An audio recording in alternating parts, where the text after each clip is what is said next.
ఇది అంటారు అనమాట, ఇలా అంటారు బేసిక్లీ. సో అలా కొంచెం కొంచెం కొన్ని రిలేటబుల్గా ఉంటాయి, కొన్ని ఫన్నీగా ఉంటాయి, కొన్ని పాయింట్కి సంబంధించి ఉంటాయి. అలా ఏదంటే అలా. సార్ నాకు ట్రైలర్ చాలా బాగా నచ్చింది. Thank you sir. నాకు ఎందుకో ఈ కాన్సెప్ట్ మీరు ఎక్కడో ఇన్స్పిరేషనల్గా తీసుకొని అరే ఇది ఒక అందరికీ చెప్తే బాగుంటుందన్న ఉద్దేశంతో చెప్పినట్టు అనిపించింది.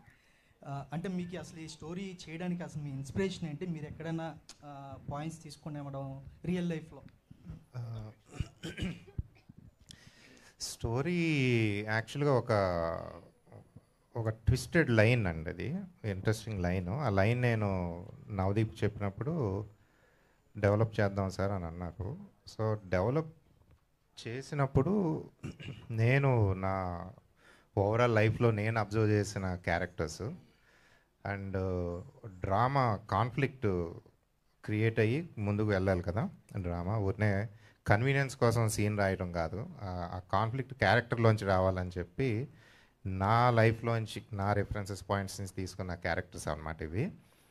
సో ఒక రకంగా చెప్పాలంటే క్యారెక్టర్స్ వచ్చిన తర్వాత అవే నడిపించినాయండి మమ్మల్ని. అండ్ అందులో నుంచి ఆ క్యారెక్టర్ వాల్యూస్ రిఫ్లెక్ట్ అవుతా ఆ స్టోరీ వాల్యూ ఆటోమేటిక్గా డెవలప్ అయింది. రాసినప్పుడు నిన్న ఒక ఇంటర్వ్యూలో అంజలి గారు చాలా ఇంట్రెస్టింగ్ క్వశ్చన్ అడిగారు, కళకి సామాజిక బాధ్యత అవసరమా లేదా అన్నది. సో